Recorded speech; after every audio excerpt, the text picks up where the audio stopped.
We have another trailer for the Sunrise on the Reaping movie, and this one got me so much more excited than the last one, which I didn't even think was possible. Welcome to Movie Flame, I'm Morgan Ross, and today I am going to break this trailer down shot by shot, explain what we're seeing, point out hidden details and Easter eggs, and just give my thoughts on it as we go. If you enjoy this video, please consider liking and sharing. It will greatly help to grow and sustain the channel.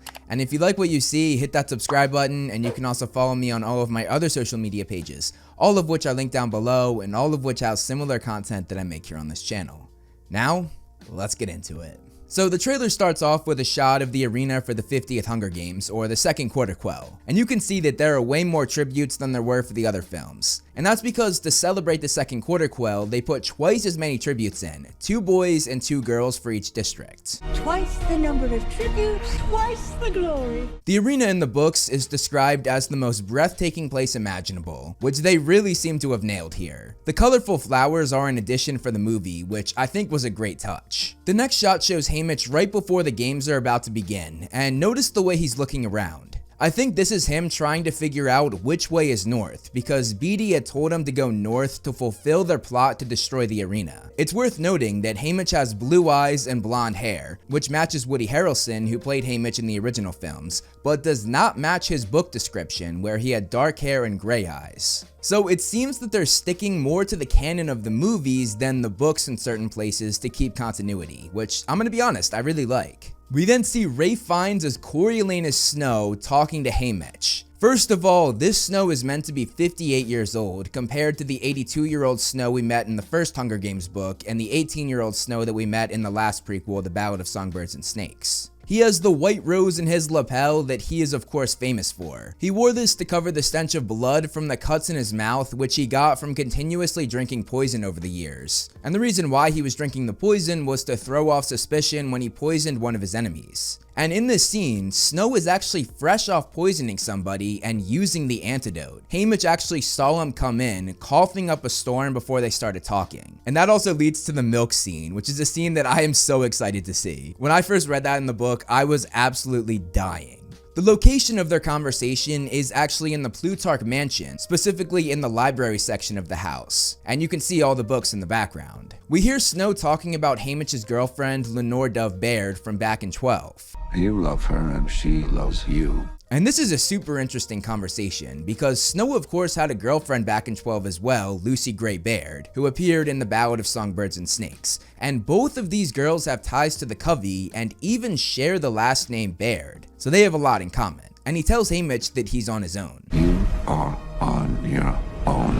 And this is Snow kind of deflecting his own heartbreak with Lucy Gray, I think. Kinda sad. Haymitch then grabs something around his neck, and this is the flint striker that Lenore Dove gave to him. We get a better shot of it later in the trailer, and it depicts a snake and a mockingjay going at it, and is the shape that is on the cover of the book. Lenore Dove gave this to Haymitch on his birthday, and speaking of his birthday, these 2 shots of Haymitch and Lenore Dove are on that day. And where they are specifically is outside the boundaries of 12, which is of course where Katniss hunted. Also, the crazy thing that this book reveals is that Haymitch's birthday is on the day of every single reaping. So in the 74th games and the 75th games during those reapings, that was Haymitch's birthday. Crazy. We then get a shot of a volcano exploding, and in the book, this was a huge surprise from the game makers because this volcano was made to look like a beautiful snow-capped mountain, only to explode and kill a total of 12 tributes. After that is a shot of Haymitch shirtless and face to face with Panache Barker, one of the District 1 males. And because he's from District 1, he's of course a career. This scene takes place in the shower well before the games start, and it's cool to see that they have the blue tiles just like the book described. You can also see the water splashing here, which confirms it's in the shower. Then we get a shot of Haymitch having his face held up while he's kneeling on the ground, and the hand holding him is Drusilla Sickle, who was the District 12 escort, the role Effie had in the original series. This is the moment where she decided to pick Haymitch to go into the arena, even though he wasn't originally chosen. The boy that was chosen would by chance had to run off, only to be shot. And when Haymitch ran in to protect Lenore Dove, that sealed his fate. And you can see what happened right before this in the next shot. Lenore Dove is struggling against peacekeepers, and down at the bottom of the screen, you can see a woman who is actually Woodbine Chance's mother as she's over her son's dead body. You can also see Drusilla looking terrified, and this is because she knew the stream was going back on very soon, and obviously this was an absolute mess of a situation. And then behind the Peacekeepers, you can just see Haymitch's blonde hair here, and this is him going in to protect Lenore Dove, which is what got him chosen for the games.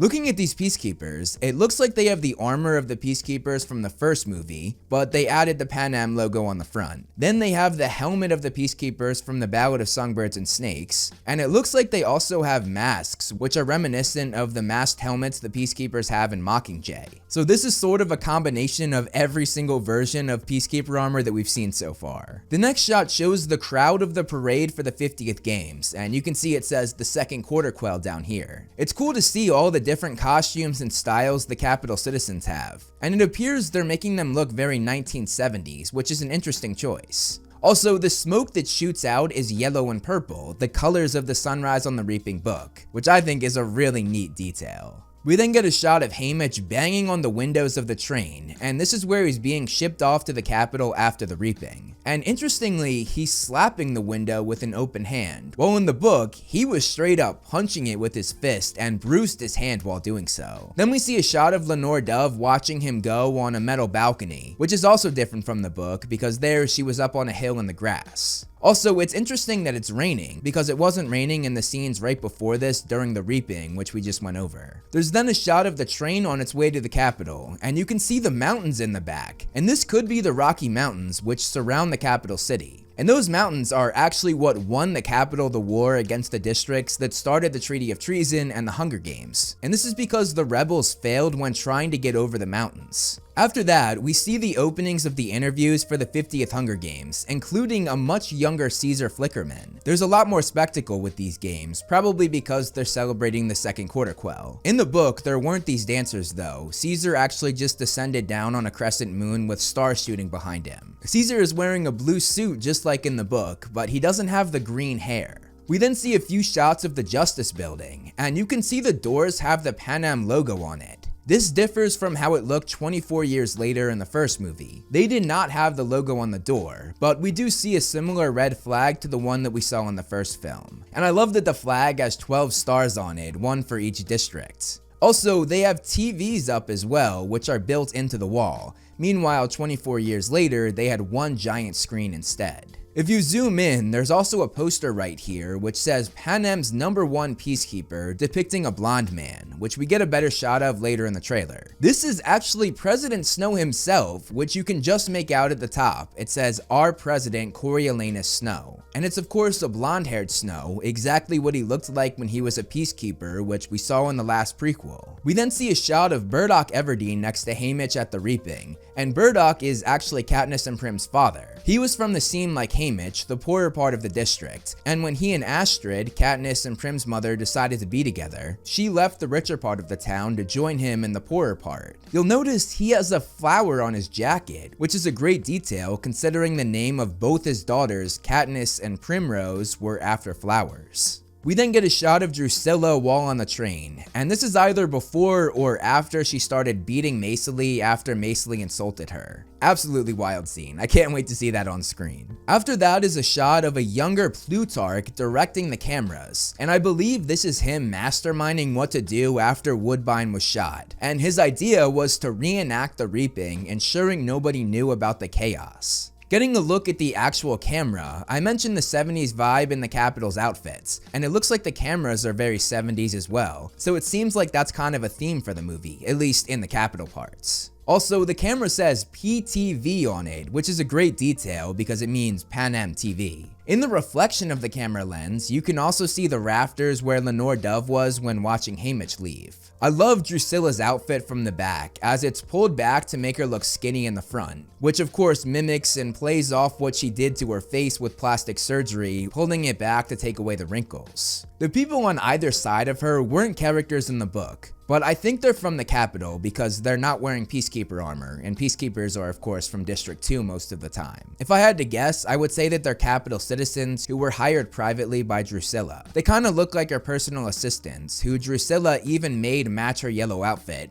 as you can see with his yellow turtleneck here. Behind the crowd are a number of posters, which I'm almost certain are propaganda posters. Propaganda was huge at this point, especially with the current slogan, No peace, no bread. No peace, no security. No peacekeepers, no peace. No capital, no peace. I'm sure one of these posters says something along those lines. And actually later in the trailer, we can see that one of them says, Panem is watching. We then see the Capitol train station, which we saw in the first film, but there it looked very different. I love how they added the Panem logo into the ceiling. That was a really good touch. It's also cool to see the boards, which shows each district and whether they arrived or not. And you can see that District 2 is 13 minutes late and District 4 is 3 minutes late. Just such cool attention to detail. Also, this is an awesome shot of all the peacekeepers going all the way down the station as they await the tributes. And there are probably so many of them because there are twice the number of tributes to contain. After that, we get a shot of each District 12 tribute, starting with Luella McCoy at the Reaping, who was a 13-year-old girl who lived 3 doors down from Haymitch, and she was his original sweetheart, which is what he always called Katniss years later. She is the pigtails just as described in the book. Then we see Wyatt Callow, the other District 12 male tribute, and I believe this is on the train to the Capitol. You can see he's holding a coin, which ties back to his family being the Booker Boys, who organized bettings on the Hunger Games in past years. And this coin ended up being his token for the games. Then we see Mesa Lee Donner, who was actually the best friend of Katniss and Prim's mother, Astrid. You can see she's wearing a necklace, which she's kind of known for, and she used that experience with necklaces to make some for many of the other tributes as their tokens. Mesa Lee has blonde hair and blue eyes just like in the book, which are common traits for those in the merchant section of 12, which is where she's from. We then get a better look at the cornucopia. In the book, it looked like the pupil of an eye from above, which was part of the big finish of the games. And you can see the black in the middle with the white on the outside, which makes me think that it will indeed look like the eye from the top. Also, one thing that I noticed is that every screen we see in the trailer has the shape of an eye on it. So it's actually really cool to see that they are going all out to mimic what the cornucopia looked like. After that is Mesa Lee with the stylist prep team, and you can see her disdain for it all. And behind her, you can see Lulu being worked on as well. And it looks like all of the tributes are here, as you can see the sign for District 5 over here. Also, I'll mention that for this games, all of the prep team members were university students who were assigned to serve as the tribute's prep team for a grade in class. We hear Plutarch talking about their presentation. Presentation could save your life. And he said this in the train on the way to the Capitol. Plutarch's role in this film is that he was filming everything with District 12 leading up to the actual games. And this is where we see his skill for propaganda, which we saw so much in the original series, start to blossom. The District 12 tributes then come out, and this is for their interviews. You can see the snake around Lulu's shoulders, which was the bold choice of the stylist Magno Stift. And this is not Luella McCoy, but her replacement Lulu, which was President Snow's sick idea. We then hear Effie Trinket say something close to one of her most iconic lines from the original series. Shoulders back, big smile. And what they did with Effie's eyebrows is genius. I have never seen somebody have 4 eyebrows and even more, pull them off. In the next shot, we see Prof. Serpina, who is Effie's sister, and she's one of the university prep team members who's getting graded. And next to her is her fellow student Vitus, and the line he says is actually straight from the book. You're brilliant, Effie Trinket. I also love how Mesa Lee is just glaring at them in the corner when they say this. Effie then hypes herself up, having had a huge part in putting their outfits together. I confess to having a moment.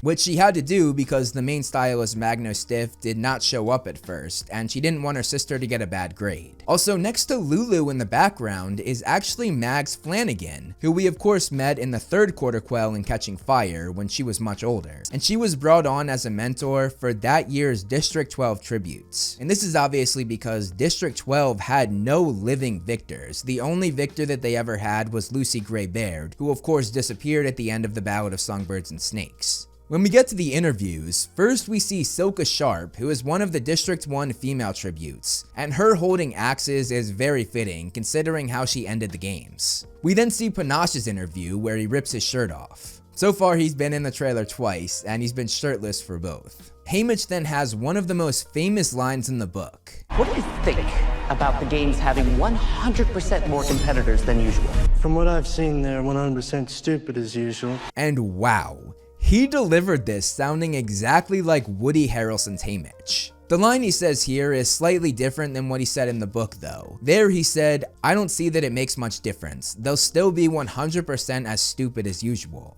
Either way though, Caesar Flickerman loves it. You can see Haymitch is also wearing the necklace with the flint striker Lenore Dove gave him underneath his clothes. After that is the chariot parade, and we see even more how they've incorporated purple and yellow, the color of this book. And there's also some dark blue and light blue, which are the colors of the Mockingjay book, which is another cool detail. This chariot race is in a very different location than it was in the original movies where they went down a street, because here it's actually in a stadium. I like the detail of the Pan Am flags on the roof, as well as the logo in the fountain. During the parade, we get a shot of Snow coming out, which is very reminiscent of multiple shots of him from the original movies. And from the side view, we get another look at the white rose on his lapel. In the stadium, you can also see another screen that has the I logo on it, which seemed to be everywhere in the trailer, which is really cool. During this, we hear a line from Haymitch where he says Snow has all the power. President Snow has all the power. And this is another moment from Haymitch's birthday right before the reaping. After that is a shot of a building in the capital, and this might be Plutarch's mansion, which was described to be made of white marble, which I think this is. And it was described to take up a whole city block, which this certainly does, it's massive. And later in the trailer, we get this shot that clearly goes along with this, as Haymitch gets out of a van, which is what he was taken to Plutarch's mansion in the book. So that seems to be what this is. Plus, he has the same cut on his face that he had while in the library with Snow, which took place at the mansion. We then get a moment where Plutarch asks Haymitch, Why do you submit to it all? and this takes place during the training. This was right after he had witnessed Haymitch almost attack the Peacekeepers, but then didn't. We see Haymitch being escorted by Peacekeepers away from the chariot parade, and this is right after the crash that took place there. After the crash, Haymitch picked up the dead body, stole the District 1 chariot, and rode it right up to Snow. So it makes sense why he was basically arrested and taken away by the Peacekeepers. What he's wearing is a coal miner's outfit, which is what the stylist dressed all of the District 12 tributes in, which was seen as very boring and repetitive. In the background, you can also see a Peacekeeper trying to tame a horse, which got loose during the chaos. I thought that was kind of a funny picture. After that is a shot of Wiress, who alongside Mags is one of the mentors for the District 12 tributes. She was actually fresh off of winning the last Hunger Games the year before, which we discover in this book she did brilliantly with the use of mirrors. I'm hoping that we get a flashback to see that. This is a version of Wiress before she went crazy like the Wiress we saw in Catching Fire, and this movie will explain how she got like that. Looking at everything in the background, we get another example of the 70s vibe in the capital. We then see Amperd, who is Beatty Ladier's son, who we met in Catching Fire, and Amperd being picked was actually rigged by Snow, which was his way of punishing Beatty for rebellious behavior. After that is Mags hugging a crying Haymitch, and this is right after the chariot crashed, and this moment with Mags is honestly one of my favorite parts of the book. Then we see Beatty, and this is the night before the games as he tells Haymitch the plan to shut down the arena. This is in Haymitch's room where Beatty came to visit him. And in the book, Wiress was the one who woke Haymitch up. And I've been looking at this person behind Beatty for like 5 minutes now, and I think it's Wiress, but it doesn't really look like her. If you look at her dress in this shot, it looks like she has that same tan dress on with the pockets here. So yeah, I think it is Wiress. Panache then pops up during training, and we see the moment where he sucker punches Haymitch, and this leads to a standoff. On the right side are the career tributes, and on the left side are the group that Haymitch helped start, who are called the Newcomers. And their entire goal was to team up to take all of the careers in the arena out. And this was a first, because at this point, and even in the future, the only people to team up were the careers. Up here, you can also see a thing on the wall that has all the different districts with their apartment numbers, which is pretty random, but I thought I'd point it out. Up here, I believe, are game makers and potential sponsors, which is exactly what we saw in the Catching Fire movie. These people in orange are noteworthy as well, because I think that they are the people that come in and teach the tributes different skills. And one person that did this was Beatty. We then hear a line from Wiress as she says, "The arena, it's a killing machine, but all machines can be broken." And she's referring to breaking the arena, which is what Beatty was talking to Haymitch about. Then we see Amperd and Haymitch in a hallway with Peacekeepers as Amperd takes his handcuffs off. I believe this is after the crash at the chariot parade, because Haymitch is still wearing the coal miner's outfit, and as we had seen, he was arrested and in handcuffs. In the next shot, Effie says, Go out then. and make them remember you. Which was right before the interviews, and this was one of the things that might have inspired Haymitch to say that wild line where he called all of the other tributes stupid. After that is a shot of Haymitch screaming. I think this is moments after he got back up and found Ampert. I also think this is in the arena because you can see multiple red lights behind him, which I think are cameras in the arena filming him. And on top of that, he's also soaking wet, which was part of blowing up the arena. We saw this later in the trailer. While he was underneath the arena, he was blasted by a whole wave of water. We then cut back to the night of the interviews as we see Drusilla on stage and Caesar in the background introducing her. Then we get another look at the purple and yellow smoke as the Capitol planes fly over the stadium, which I assume is before the event, much like we see before games in real life. Then we see Lenore Dove on the phone, and I think this is the phone call that Plutarch set up before Haymitch went into the arena. Then there's a shot of Haymitch running from an explosion that's chasing him, which might be the same explosion we saw earlier when he blew up the arena from below. Although another thought that I had is that these two shots could have something to do with the volcano erupting. This could possibly be the lava chasing him. After that is the chariot race again, and on the flags, we once again see that eye logo, which again is a theme that goes along with the cornucopia shape.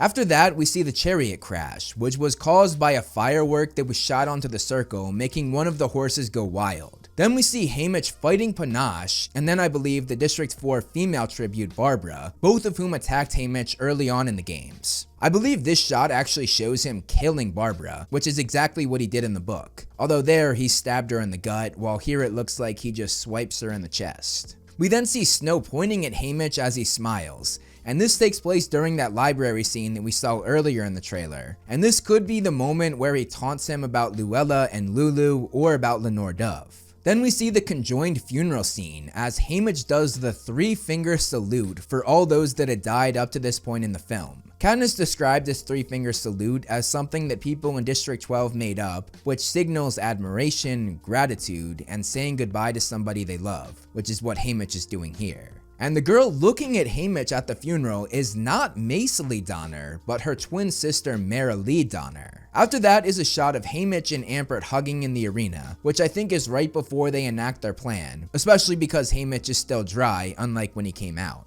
We then hear Haymitch say, I'm sick of living in fear. Just surviving.